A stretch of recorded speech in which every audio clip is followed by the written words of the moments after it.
Welcome, Terri Brinston, to Ordinary Visionaries. So glad to have you here. Thanks for having me. So tell us, Terri, how are you an ordinary visionary? I'm an ordinary visionary because I believe that my path started at a very young age, which led me to having such a passion to work with youth.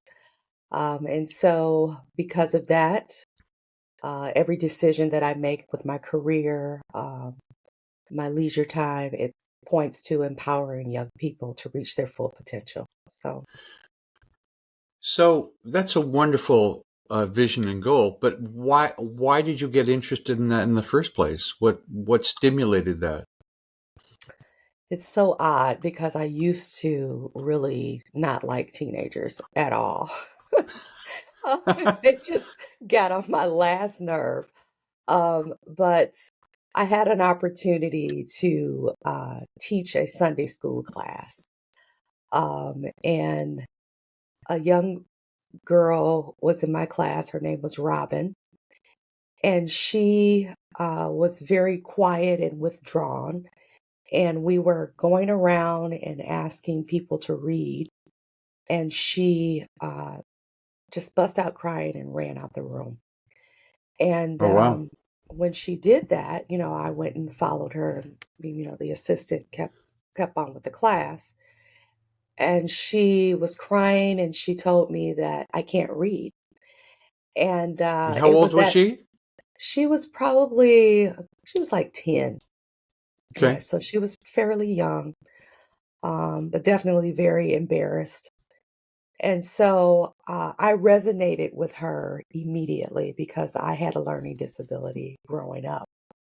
And Wow. I had always, as an adult, kind of hid that as my secret. But it was at that point where I shared with this young girl that I had a learning disability when I grew up and I couldn't read as well.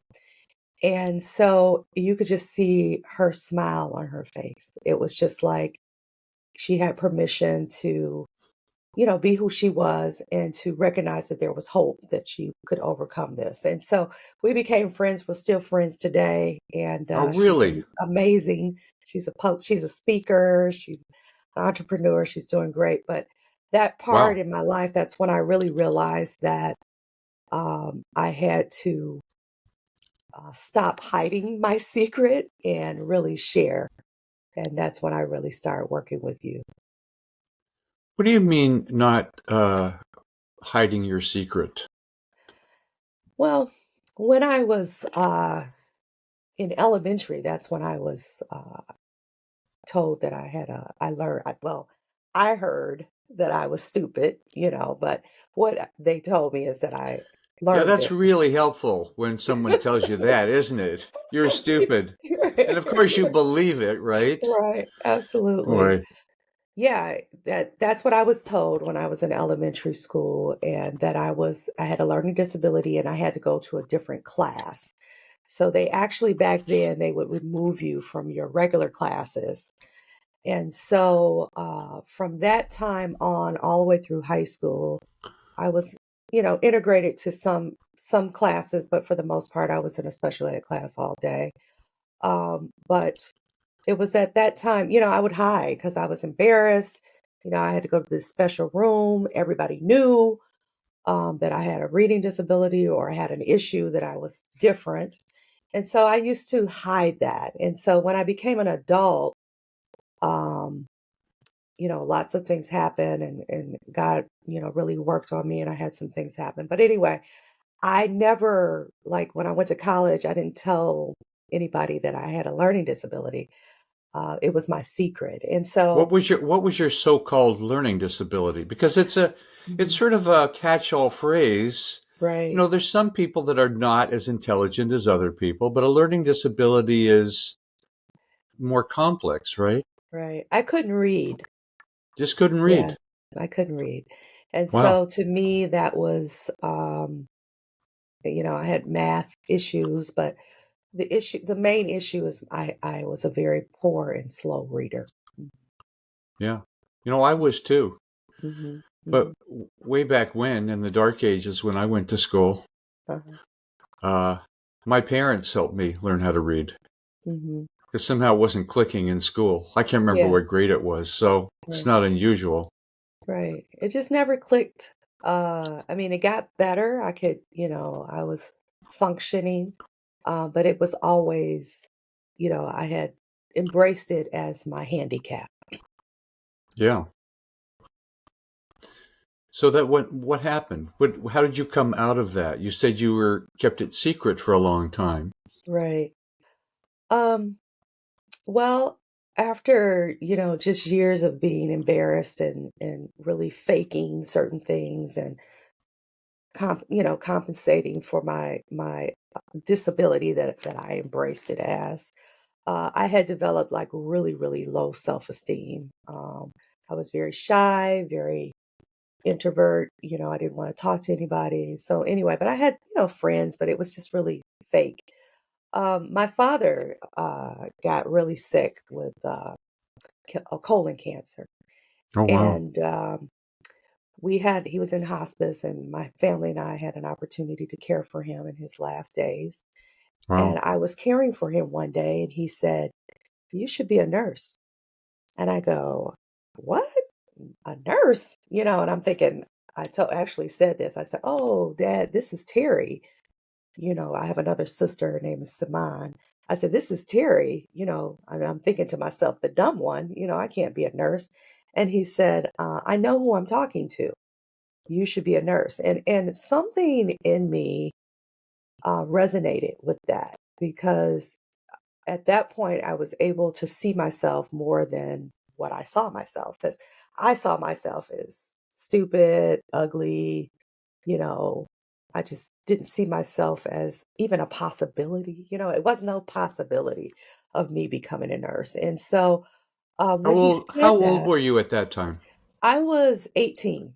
18. Okay. Yeah, Just I in high was school? 18. I had just graduated. Hmm. Right. Okay. Yeah, yeah, yeah. What a So it was, gift your father gave you because you were oh, taking care of him hmm, and somehow he just got. She's such a good caregiver. She right. cares, she's attentive, Yeah. and pal. Yeah. And so It what changed happened then? it changed my life. Yeah. I really started to really obsess with what is a nurse. You know what I'm saying? Like, and we Yeah. happened to have a nurse who lived behind us. And she would wear her white uniform, and I thought she was beautiful. And people spoke highly of her, and she was very friendly. And I go, "Oh my God, I just want to be that." It didn't have anything to do with the career, but in my young immature mind, it was like, I want to be respected, I want to be powerful, I want to people to respect, to look up to me. And I just craved that. And I just went for it. That's the beginning of a vision, right? Absolutely. It Yeah. was a vision that I truly embraced. Yeah. Um, and that was the beginning, because then it drove me. You know what I'm saying? It drove me to want to do better and to be better. So then what happened to you went to nursing school at some point, I assume? I actually started in community college, Okay. going through taking classes, and I took so many English classes. I have a minor in English. So, um, and just increased my study habits and just started to, definitely thrive in my education. I'm a student. I just love learning. So anyway, went on and got my nursing degree, and then went on and got my bachelor's in science in nursing, and also extended and went into education. So I have my master's in education, administration, and community leadership. So I just kind of kept going. Yeah. And so what was your first job? My first job after graduating from college is I worked as a registered nurse in a pediatric unit. And so I worked with babies, loved it. But I was Yeah. at a facility that had one floor of pediatric patients. And so what that means is any pediatric patient that is in in the hospital came to our unit. So which meant I had cancer patients, I had traction patients, I had, just a variety, babies to 16-year-olds, right?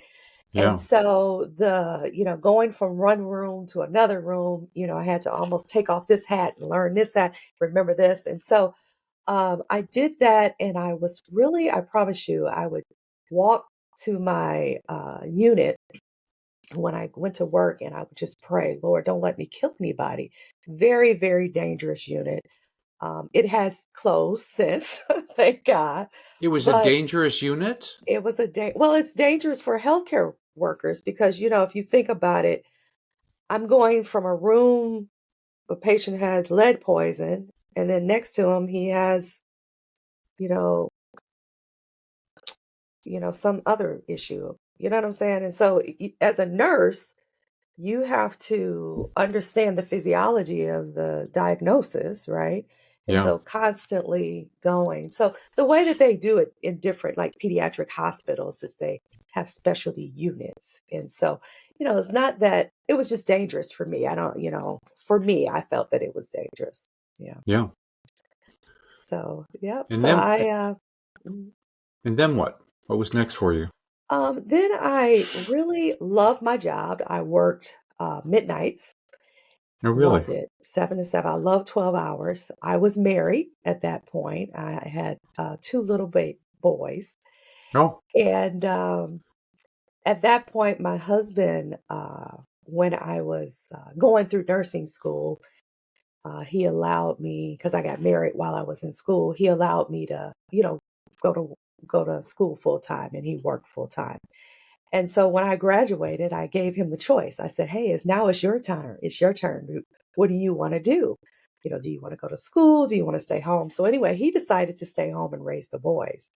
wow. And so he was home with the boys, and I miss my boys. I miss my husband. It was very difficult, and I really started to really pray like something has to give. I love this job, but I'm so stressed.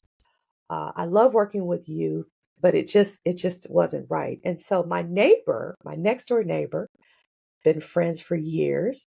She had just graduated from Eastern Michigan and with her teaching certificate.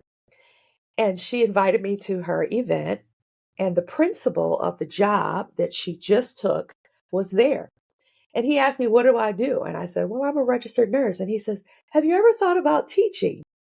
And I go, "No." Yeah, absolutely not. I hated school, right? Um, and he says, we have a health occupation course where we introduce students to the medical field, but they have to be a nurse, they have to be an RN. And he says, the instructor, she already has somebody that she wants to take her position, but why don't you interview anyway?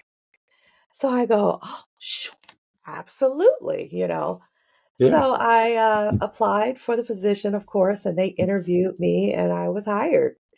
And so I went from 12-hour shifts, 7 to 7, to working 7 to 2, Monday through Friday, no weekends, no holidays, summers off, and so it's More like, normal oh, life, right? yeah, a much, much better for my family. So that was that transition. It was just amazing. How many years ago was that? I have been teaching 26 years. Really? Yes, sir. You Yes. look about Mm. 30. Well, thank you. My son is 30, but Oh, really? he's 31. Maybe people Yeah. look younger these days. I don't know what it is, but yeah. So Yeah. that's fantastic. So you started teaching, and that you had a career with that for a certain period of time. So tell us about the starting of your business, My School Nurse. Yeah. So teaching, being in a classroom, I was at a school that didn't have a school nurse. So what that means is if anything, anytime somebody gets sick, of course they would call me, but that was definitely not my role. I was a full-time teacher. I'm a certified teacher.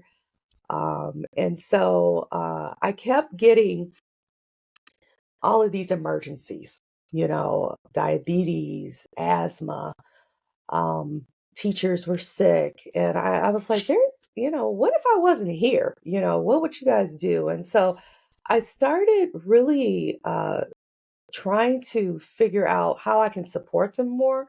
And so I became the director over their Healthy Living Advisory Committee, which was a team of teachers and community members, the clinic, different things like that. And so what we would do is we would talk about, well, what I kind of brought that. It was more so for safety, things like that. But I kind of brought to the table the importance of really holistically dealing with these kids, so that they are safe.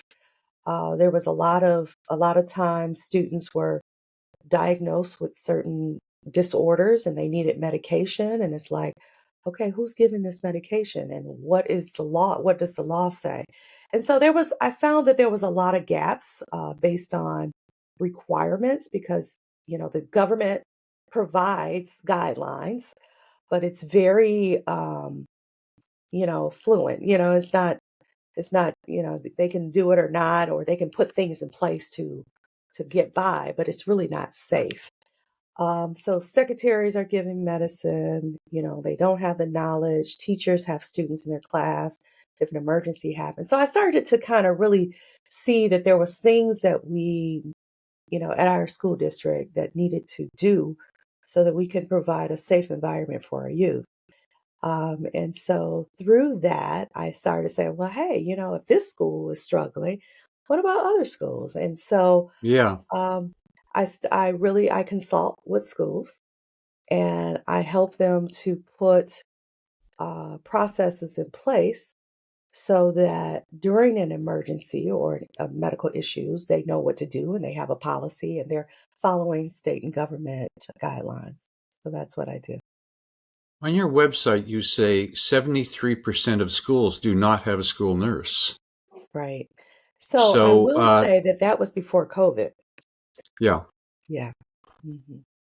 Do they have more now? They do. I Yeah. have to run some statistics and change that, but I started my business way before COVID. Yeah. Um, and what happened is schools, it really shined a light on how ill prepared our schools were with dealing with mental health, emotional, physical health, and so on and so forth, because my service deals with that as well.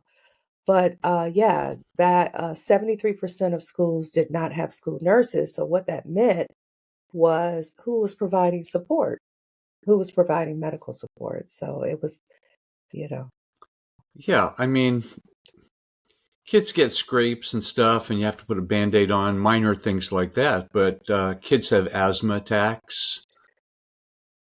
They yeah. break their leg. All kinds of things can happen in a school, for God's sake, with kids, right? Hmm. And you found these schools didn't have much of a protocol for handling these things or procedures. So what does your consulting practice look like? You say you're in near Detroit, Michigan, Hmm. and I assume most of your clients are in that area, Correct. but that you also have clients around the country. Absolutely. I'm building it at this point, and that's one of the things that I see that definitely see the need. Um, I do want to say that educators are educators, right? I'm an educator. I'm focused on my bottom line. I need my students to reach a certain point by the end of the year. And so we have put so much stress on our teachers. Now we got to deal with mental health. We got to deal with, knowing what to do if it's emergency arise. It's just so much. And so you're seeing teachers leave, and it's overwhelming as an educator. And I can say that as an educator and a healthcare provider. Well, because I have that knowledge and that expertise of both, I'm able to help schools to really prepare for a nurse. So schools are more receptive for nurses now. So they'll hire a nurse. And so you're seeing more nurses and medical professionals in school now, which I'm extremely happy about. But what we are not seeing is the transition. You have a nurse who has a nurse mind. She's thinking about a hospital, she's thinking about clinics. It's a different beast.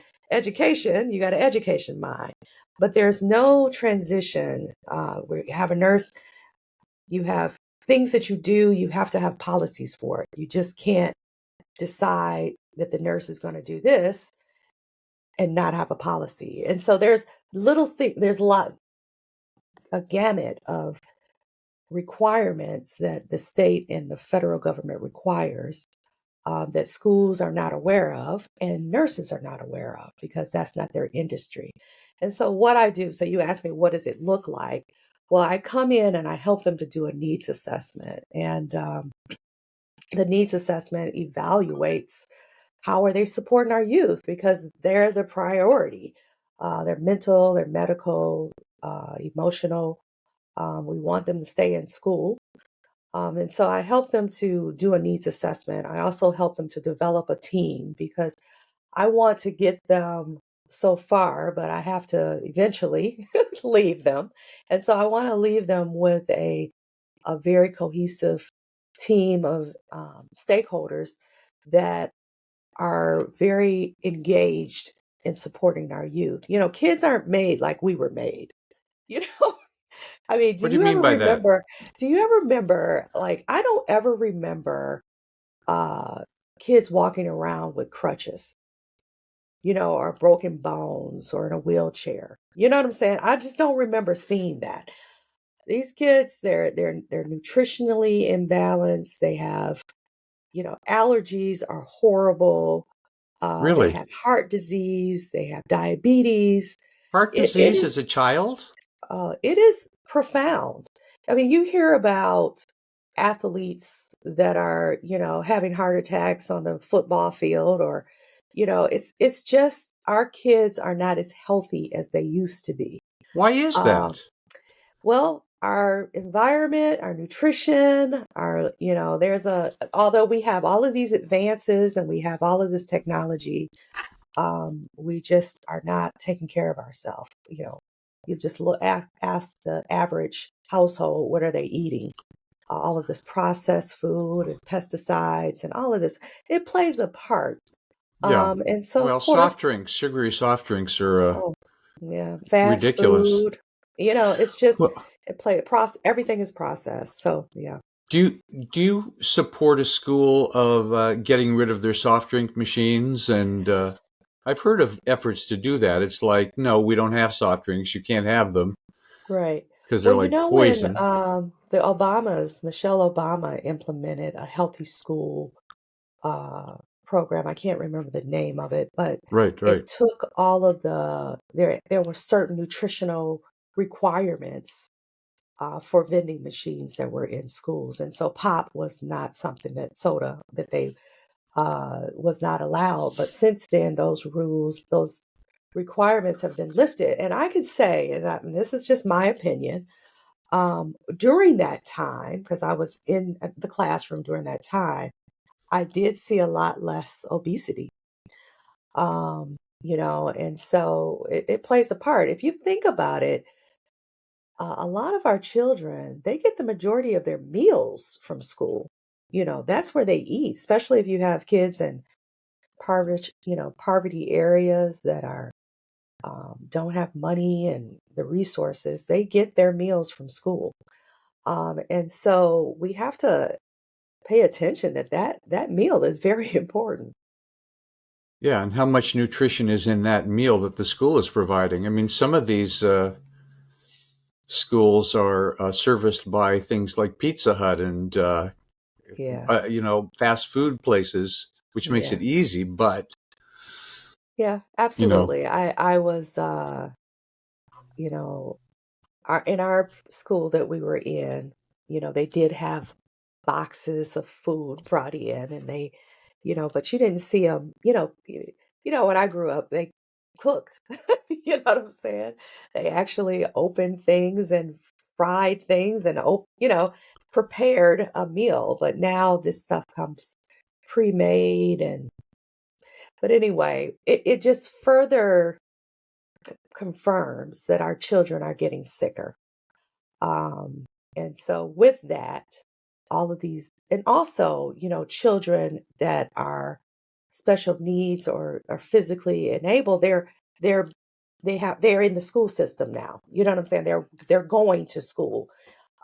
Before, they used to separate them and take them to different types of schools, but now they're integrating them more as well. And so you have a lot of the students are a lot more fragile, um, for lack of a better word. And so they need support.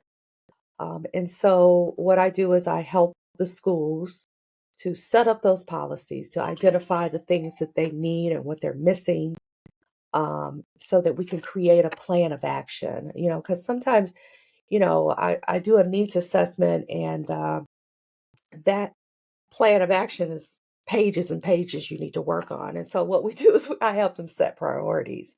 And if I'm an educator, I really don't know what the priorities are as it pertains to medical and health. So I just tell schools, hey, deal with education and let me deal with your healthcare.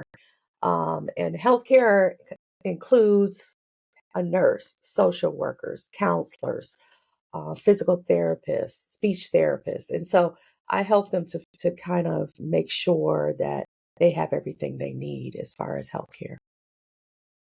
So do you outsource other providers like a speech therapist or a Mhm. um, physical therapist as necessary for kind of Absolutely. on So a I on a utilize, yeah, I utilize their community resources. right. So I subcontract nurses and medical professionals to go into that area. And I try to get people who live in the area because they're vested. Again, making sure that we put our youth first. We want to make sure we have the right people in our schools. And so, um, so I subcontract. So when I go to different states and I figure out what their needs are, then I find and train and make sure that the healthcare providers are aware of the differences between working in a healthcare industry versus an education Right. institution. This is so interesting. I mean, as you're talking, I'm flashing back to my high school and just remembering being in high school. And I don't, there's a lot of blanks. You can't remember everything from 50 years ago, but uh, it seems to me, we have body, we have mind, we have emotions, and mostly schools seem to be dedicated to training the mind, which is obviously very important. But the well-being of a child, good nutrition, exercise, all of those things are so necessary. But uh, the other thing is, do they have the budget for that? How do they, we don't just want to have well-educated kids. We want to have healthy, happy, thriving kids, right? Right, absolutely. And it So, does it's they have to make it a priority. yeah, And so of course when you look at a school's budget, you have to kind of balance what's making sense. I find that most schools that I'm working with, they're at their wits' end, not so much with kids being sick, but with the kids not learning. you know, they're not thriving. Something is wrong. And so I'm able to support that as well. Because, just like me, I could have used a counselor, right? I sure. definitely could have used someone to pay attention to how I was just suffering in silence. Um, you know, um, I just thank God that I was able, my father, because I don't know where I would be. And it started in school and nobody paid attention. But I Yeah. was definitely very, very sad, and it played a part on my learning because I'm sure if I was being, poured into as far as my mental health, it definitely would have helped my academics as well. And so Yeah. that's one of the things that when I started working with schools and making sure, especially the Healthy Living Advisory Committee, I was part of that committee, and we said, okay, yes, this is one piece of it, but we need to also deal with the student, the what is going on with this child, because they're not just a brain, they have family, they have, you know, other barriers within their life. Yeah. And so that kind of birthed my nonprofit. So yeah, absolutely. I'll ask about your nonprofit in a minute. I mean, Hmm. it's amazing that you were a child that had learning disabilities, and then at a certain point, maybe because your father said you should be a nurse, I mean, it just opened up a new world for you, and look at what keeps opening up and the new possibilities.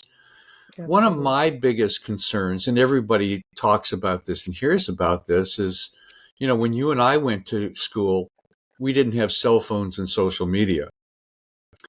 And from everything I can understand, it's really toxic. If you're always on your phone instead of talking and interacting with your friends, ah, I just, so is that part of, do you address that? I mean, some schools are starting to ban cell phones, which I think is brilliant, Oh yeah. put it in your locker. You can't have it during school, period. Any Yeah. thoughts on that? Oh, it's a major distraction. Yeah. It's a major for many years we weren't able to take their phones from them. And then they allowed us to, develop lesson plans around their phones. It was encouraged to use technology. Yeah. And so it is just a plain distraction. It impacts kids think that they can multitask, but they can't. You know what I'm saying? They just can't. They don't have the brain capacity to do it well. We don't have the brain capacity to do it well. And so it is a major distraction that I'm hoping that they ban, and I'm sure if you talk to any teacher, she would agree that it's a major, major issue for sure. Yeah. Is there anything like that happening in Michigan or? Oh, they're, not at this point. They haven't officially banned us. I think schools are being able to make their own decision as far as what the culture they're willing to embrace currently. So some of the schools that I'm in, they have not embraced that policy. But that's definitely something that I'm always pushing for. Yeah. Mhm. So, a lot of challenges with kids. I mean, we forget that children are a blank slate, and then they're influenced by so many things, by violence on television, Mhm. social media, parental dysfunction, bad nutrition. Oh my God. And yet, I have a granddaughter who's 12 years old. Mhm. Brightest thing in the world, has been reading since she was 5, Mhm. and plays the flute and the piano, Oh and wow. really attentive parents that really, really support her. But a lot of Mhm. people don't get that kind of support from their parents. Absolutely. So she's really lucky. But anyway, Mhm. so tell me about your nonprofit. What's that about? So my nonprofit is the Nurturing Wellness Group Foundation. What we do is we help young people who have barriers that prevent them from being successful. And so what that looks like is you just named barriers, right? Right. No incarcerated family member, maybe dealing with an illness, dealing with mental health disorder, homelessness, and so incarceration or juvenile. So kids come to school and they have all of this baggage, And so one of the things, the way that it became, I started doing what I do is in my class. Yeah, I teach a very high level content, medical terminology, anatomy and physiology. I certify students to become certified EKG techs. And so the content is very difficult. And so what I started realizing when I first started working at the school that I was working at, I've since gone on to another school, but the students were just not getting it. They were struggling, and so immediately my advisor was like, okay, because I'm coming from healthcare, right, into a classroom. These are my qualities as a healthcare worker because, what we do matter. And, it can have a major impact on the patient's well being. So the quality, my expectations were very high, of course. And so I started recognizing that, my students just they were not doing well. And I was advised to, water it down a little bit. And Mm. I just couldn't get with that. I was like, okay, I am in a career and technical education program, which means that I'm preparing them to be, Excuse me. bless you, Right. I'm preparing them to take over my job and care for me. And I don't want to look up and say, oh, I watered you down, And so Yeah. I just was at a crossroad and I was like, okay, I got to do something about this. And I started really thinking about my path, the fact that I had an intention for my life. And that intention really set me up for success because I could see it, I could feel it, I knew it, and it was my drive. It was my driving force. And so I started to really embrace that concept and encourage my students to have intentions. Before I even got into the curriculum, we talked about uh, an intention for their life. Like, what do you want? What does it look like? What does it sound like? And so, basically, getting them sold out on their dreams, really sold out on it. And then What do you after, mean by sold? I haven't heard that term quite. Sold out yeah, on? yeah, sold out on their dreams. I guess it's a little slang, meaning that I am all in. This is Yeah. what I'm doing. This is what I'm going for. Yeah. And so, you know, talking to, my students, and I was like, what do you want to be? I want to be a doctor, and it's like, okay, instead of them recognizing there's nobody in my family that's a doctor, how is that even a possibility? It's like, okay, no, yes, you can be a doctor.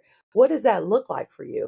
And then helping them to recognize that once you have your intention, now you have to really think about, well, what obstacles do I have within me that is going to prevent me from becoming what I want to become?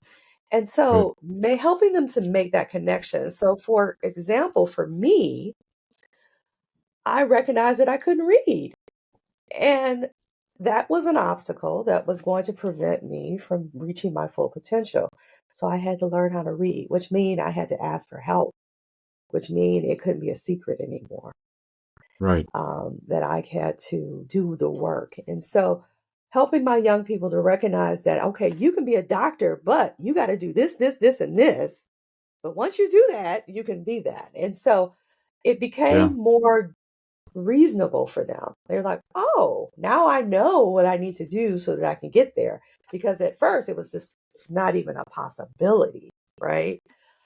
So anyway, I created a program in my classroom to help my young people to recognize that they can be whatever they want. All they have to do is decide, and then create a plan. And so around that concept, that model, I wanted it to be a part of my school nurse, but I started recognizing that the funding was very difficult and it was kind of, you know, difficult to get funding for my school nurse and also for these programs.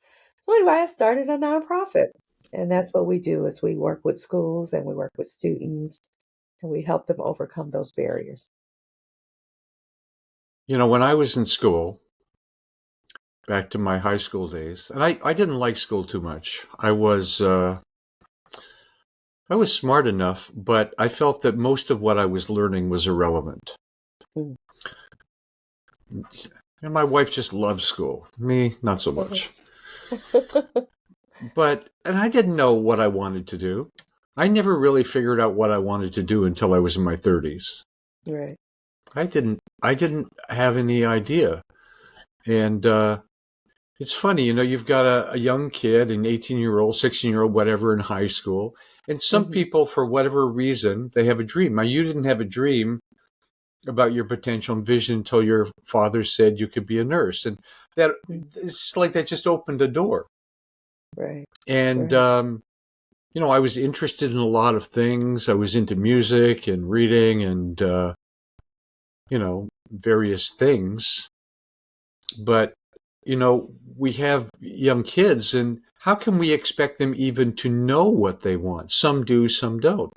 But Right. having the space for them to start to think about what would you like to really be? What's the possibility for you? Now, in some schools, and depending on your income level and social strata and stuff like that, often Hmm. you're brought up saying, "Oh, yes, you can be a doctor or whatever." Right. But some, it's like the expectations just aren't there. It's like, Right. I don't know, you'll get some kind of a job and survive like we did. Right. There's not a lot of vision or aspiration.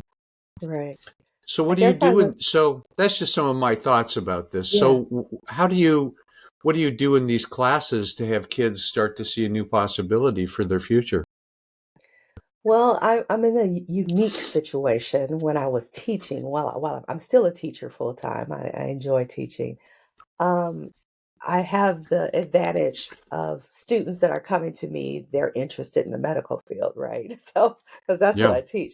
But in the community and when I teach, like in churches or small groups, the focus is not so much on a career. The focus is on what type of life do you want? And a lot of young people who Hmm. I work with, um, they recognize that their current situation is not what they want. And then I help them to understand that some of the same habits and attitudes will bring you right back to where you are. And so Which is with nowhere. that, yeah, which is where you are, which is in their mind is nowhere, right? And Yeah. so I help them to kind of recognize, well, you know, just to kind of, I guess, I don't know if you've ever heard this generational curse type of a syndrome where people were brought up in alcoholism and then they become an alcoholic. Oh yeah. And you become part of your environment because that's all you know. And so I help them to recognize that you have a choice. You don't have to, you know, transition to that type of life if that's not what you want. And so you're totally right. They may not have a clue. And of course, when you're young, you have no idea what you want to be. Um, but you know what kind of life you don't want, especially based on how you grew up. And so I help them to kind of resonate with that. Some young people, they know I want to do this, or even like even in my classroom, um, my students will recognize. I always say I start the year off and I say either you're going to decide that you want to be in healthcare, or you're going to decide you don't. Either way, I've done my job because I've steered you away from, whichever. And so, but when I work with young people through the Nurturing Wellness Group Foundation, I help them to really think about what do I want? Because it's either they're just gonna go with the wind and Yeah. end up where they end up, or they can intentionally make steps to go where they want to. And so they're able to really connect with the fact that they are truly in control. Really interesting. Um, I got to bring this up because I've been watching the Democratic convention for the last 3 nights. I don't know if you tuned in or Yes, not, I have. and I'm pretty inspired by what's happening. And what do you see as the role of potentially a new Kamala Harris? No, I'm pronouncing it wrong. Kamala Harris administration with Tim Walz as a teacher for over 20 years, and he apparently was a great teacher. Mhm. And that gives me some inspiration. Hopefully that will filter down to something. I don't know. I don't know. What thoughts or inspirations or ideas do you have around that? Oh, I'm ecstatic. I'm Ecstatic. extremely happy. I am extremely happy Yeah. because, you know, teachers get a bun rap. I'm telling you, they do a Yeah. lot of work. And, they're the mom away from, mom. Kids are, I think we really saw for a short while the appreciation of educators during COVID because parents had to take on that role of raising their child and teaching them and things like that. Yeah. And so they really got but that they had one kid, we have 20, 30 kids. But anyway, I am just overwhelmed by her choice, because I believe that, um, for one, that people will start paying attention, to what teachers are going through and really invest in teachers. I mean, I don't know if you know that teachers don't make a lot of money. A lot of them take on extra jobs in the summertime so that they can make ends meet. And Yeah. and this is just not something people, we say, oh, teachers don't make money. They got to buy stuff for their classrooms. No, that's a real thing. The amount of time and effort and energy, especially on an elementary level, it is just it just blows my mind. And so to have someone in that position who can help change laws or, put things in place so that teachers get what they need. I mean, it's really, it confuses me the lack of value we put in education. Um, because if you think about, everybody in their jobs, it had a foundation in school. Everybody is bloomed, especially now, if you think about how the family structure has changed so much and the need for both parents to have to work, this child is not being raised, in the way that we were raised. We ate together at a dinner table and we had conversations and, Do kids not but, eat together at a dinner table anymore? oh Maybe some do. no, No? really? I don't think so. Not at all? I don't think, very, very few. Really? So how do they eat? It's Probably in front of a TV yeah, yeah. on a couch, you Yeah. know? Um, no. Well, me and my wife do. We have Uh-huh, a table. We eat dinner and we watch one show in the evening after our dinner, but uh-huh, that's how we do it. yeah, But yeah, yeah, we had 5 kids in our family. uh-huh, We sat around the dinner table and we were kind of civilized that way. yeah, yeah. I grew up the same way. My husband, well, I grew up that way, and then, of course, when I have my children, we did the same thing. But talking to young people now, that is far and few between. Interesting. Mhm. Yeah. So who's So it's teaching manners? You know, who's teaching manners? Who's teaching thank you? One of the things that's so funny, that I spent a lot of time on is when students walk in my room, I say, I did not go home with you. You need to speak with me speak to me. You know, you walk in a room, there's someone there, you need to say, "Good morning, Miss Brinston." You know, it's like just, you know, those manners, those things that we used to, you know, take for granted. They're just not there. I know, Yeah. but on the other hand, they're tuned into a lot of stuff because they're online, they're reading things, they're exchanging things. So there's some positives. They're not dummies. They're still smart in Oh, many oh, ways. absolutely. Extremely smart. And Yeah, their capability is absolutely. They have access to the world on their phone. You know what I'm saying? yeah, Um, but you would be amazed at how little they know about technology. Yeah. Or I'm a Chat GPT addict. I use it all the Uh-huh. time, almost every Hmm. day. I ask questions. It helps me develop ideas. What's happening with that in education? Are kids using that? The other thing is, you say, well, they can cheat on writing essays and stuff, Hmm. but it seems like there's a great possibility there for students if they learn how to use those tools. I Right. mean, it's some of the most powerful research and thinking tools in the world Right. if they're guided on them. Right.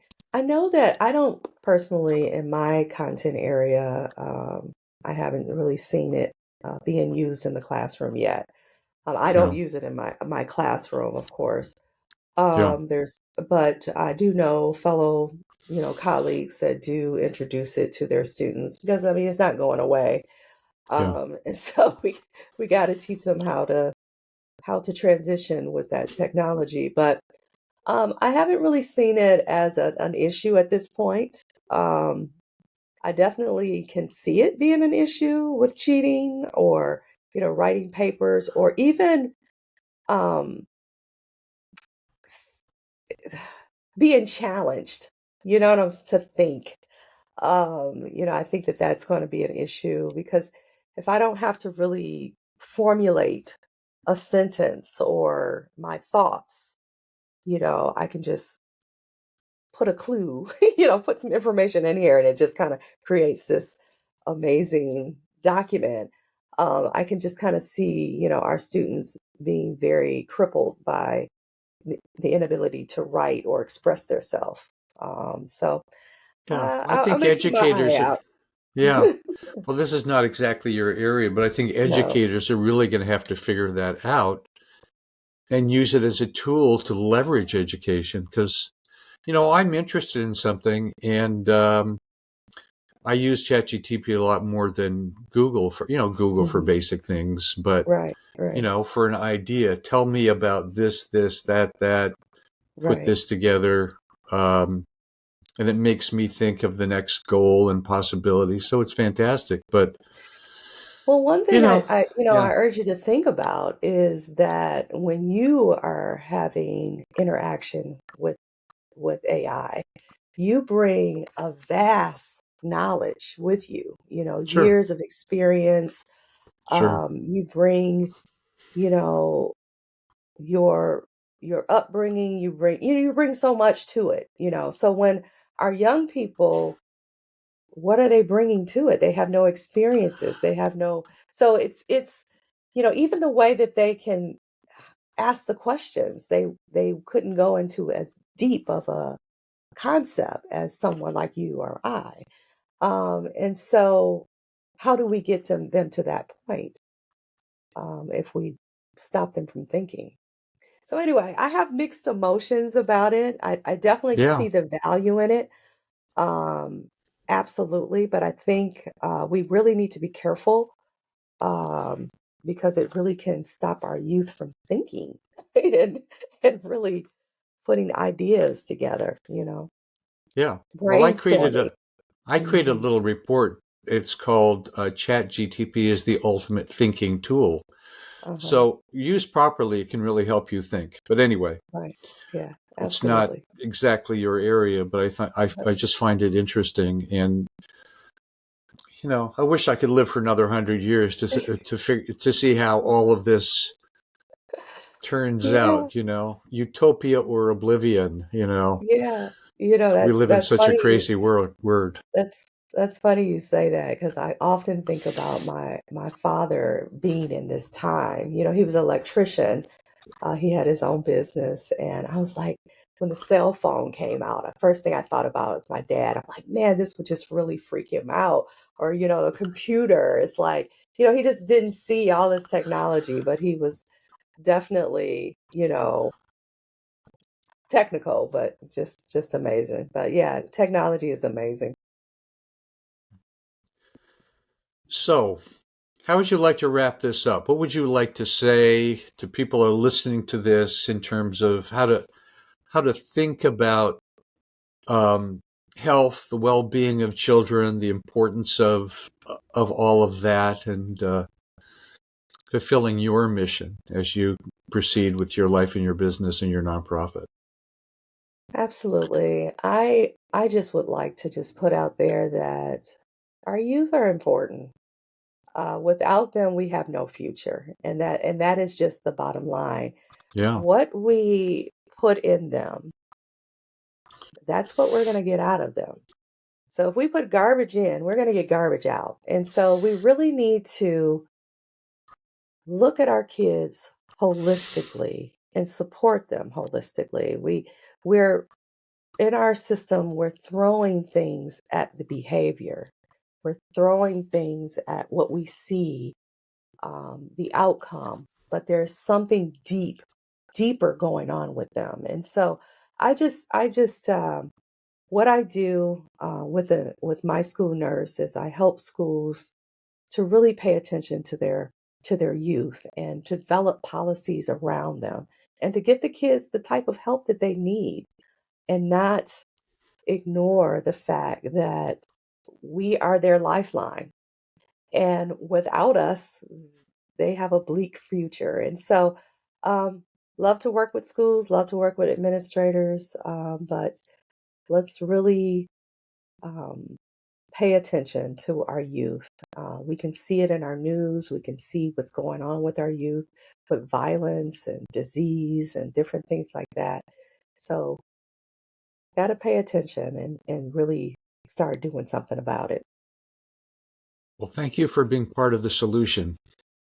Thank you. And I really get your commitment to making a difference. It just exudes from you. Thank you. Thank you very much for taking the time today. I appreciate you. I never had told you this. Well, of course, I went through your course, and for many years, I was afraid to market my program or tell anybody about it. And so, your program was one of the first programs I went through All to right. really help me to hone in on that. So, thank you. Thank you. Mhm.